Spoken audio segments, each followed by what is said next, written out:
ओम शांति। बहुत दिनों से आप मुरली सुन रहे हैं जिस पर बाबा बहुत अटेंशन खिंचवा रहे हैं। वो बात क्या है? बहुत दिनों की मुरली चल रही है और उस पॉइंट को क्लियर करने के लिए बाबा इतने दिन से समझा रहे हैं। जो भगवान कहना चाहते हैं रथ के लिए, वो बात क्या है? इसे हम कई बार बताते हैं, कहीं पूछते भी हैं कि शिव बाबा को याद करो। शिव बाबा कहते हैं तो फिर ब्रह्मा बाबा को क्या करो? क्या उनको याद करो?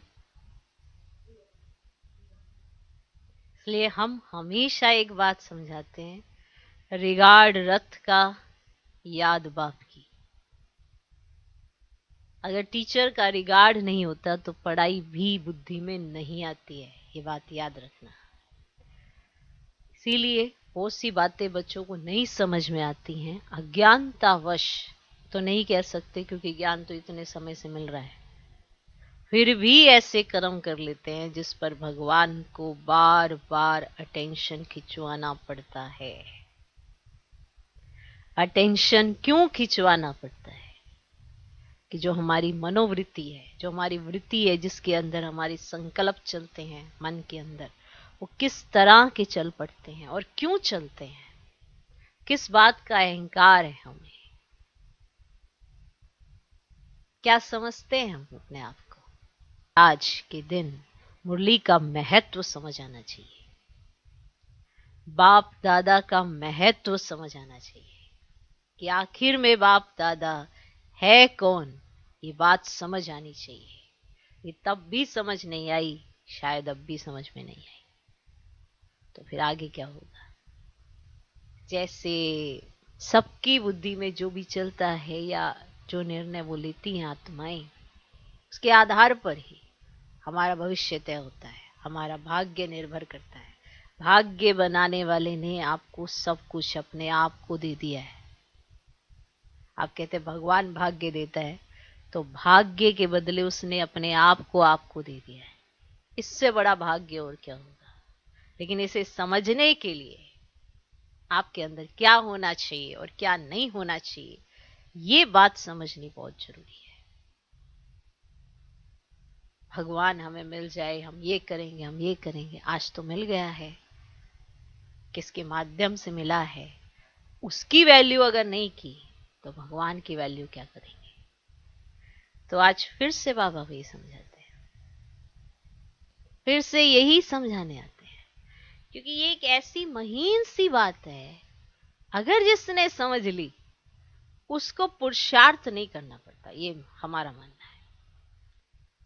वो मोहब्बत में ही इतना डूब जाता है, बाबा के प्यार में इतना डूब जाता है, क्योंकि वो कभी भी कंट्रास्ट नहीं करता दोनों में।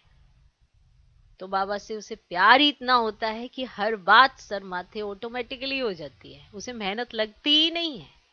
और जिन भी बच्चों को मेहनत लगती है उन्हें वो महीन सी बात समझ नहीं आती है, इसीलिए मेहनत लगती है, और कोई बात नहीं है। उन्हें ये समझ नहीं आता कि हम यहाँ क्या बनने आए हैं, हमारी चलन कैसी होनी चाहिए, हमारी एक्टिविटी कैसी होनी चाहिए, हमें देखकर कोई क्या फील करेगा, या कोई हमें देख ले तो क्या वो महसूस कर सकता है कि हम भगवान के बच्चे हैं? अगर नहीं कर सकता है तो फिर क्या कर रहे हैं? तो मुरली सुनने से पहले उस फीलिंग से सुनना बड़ा जरूरी है कि भगवान कहना क्या चाहते हैं, जो इतने दिनों से कह रहे हैं। जो ये मिथ्या अहंकार है उसको तोड़ने के लिए भगवान बार बार समझाता है कि तुम्हें क्या सोचना चाहिए, क्या नहीं सोचना चाहिए, कैसा तुम्हें होना चाहिए। और जिसने संगम पर ये पाठ पक्का कर लिया उसका बेड़ा पार, उसका बेड़ा पार। और जिसको ये पाठ समझ में नहीं आया, कल्प कल्प की बाजी है। कितना सिंपल सा खेल कि जिस तन में भगवान आता है उस तन का कितना रिगार्ड होना चाहिए, उस रथ का कितना रिगार्ड होना चाहिए। अहंकार, ये अभिमान जैसे कम शब्दों में कहते हो, देह अभिमान आया। हाँ, आया देह अभिमान, पर क्यों आया देह अभिमान? अलौकिक जीवन का आनंद कब आता है? जब ये मिथ्या अहंकार नहीं आता है। वो जो कहे ना, वो सदा ही राइट है, सदा ही। वो हमारे साथ रहते हैं, उठते हैं, बैठते हैं, इसका मतलब ये नहीं कि वो साधारण, वो साधारण रीति रहते हैं, ये उनका बड़प्पन है, उनकी निरहंकारिता है, पर साधारण है तो नहीं ना। और जो ये बात याद रखता है कि वो साधारण है नहीं, वो ही आगे बढ़ता है।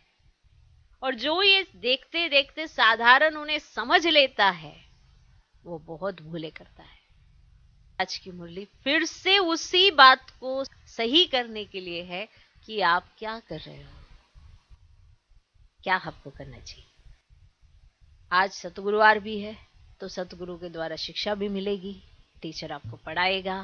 पर पढ़ाई कब बुद्धि में आती है, ये बात याद रहनी चाहिए कि टीचर की अगर वैल्यू ही नहीं है तो पढ़ाई कभी नहीं आ सकती बुद्धि में, चाहे कोई लाख कोशिश कर ले। इस रथ का भी पूरा पूरा रिगार्ड रखो। जो समझते हैं हम तो बाबा से भी आगे जा सकते हैं, हमारे अंदर तो बाबा से भी ज्यादा बुद्धि है। आप समझ नहीं पा रहे अपने आप को, और जब भगवान समझाता है तो समझते नहीं हो कि वो जो बीज जिसकी वजह से आपकी अवस्था बनती नहीं है, उसको सुधारो। तो बाबा कहते, मीठे बच्चे, कभी भी मिथ्या अहंकार में नहीं आओ। इस रथ का भी पूरा पूरा रिगार्ड रखो। ये नहीं कि रथ के द्वारा हम शिव बाबा से मिलेंगे तो शिव बाबा से तो बहुत प्यार है, हम तो सब कुछ शिव बाबा को ही कह देते हैं, शिव बाबा से हमारा बहुत प्यार है। और जिस रथ के माध्यम से मिलते हैं, अगर उसके प्रति रिगार्ड नहीं है तो शिव बाबा से प्यार कैसे है? जब रथ से रिगार्ड है तो शिव बाबा से प्यार है, ये बात याद रखना। इसीलिए कई ऐसी आत्माएं हैं जो रथ का मान नहीं रखती हैं, तो फिर क्या होता है, आगे तो नहीं बढ़ सकती। ड्रामा उन्हें आगे बढ़ने ही नहीं देता। उनके साथ ऐसे ऐसे उनको लगता है इंसिडेंट्स ही हमारे साथ ऐसे हुए। क्यों हुए उनके साथ ऐसे इंसिडेंट्स? क्योंकि उन्हें रथ का मान नहीं है, रथ का रिगार्ड नहीं है। अगर रथ का रिगार्ड है तो ड्रामा भी साथी बन जाता है, और कभी ऐसे कोई सीन ही नहीं बनते हैं जिसके आधार पर आपके निश्चय में कोई ब्रेक आए। अगर बनेगा भी तो निश्चय को बढ़ाएगा, कम नहीं करेगा। ये भी तो वरदान होता है ना। अच्छा, ओम शांति।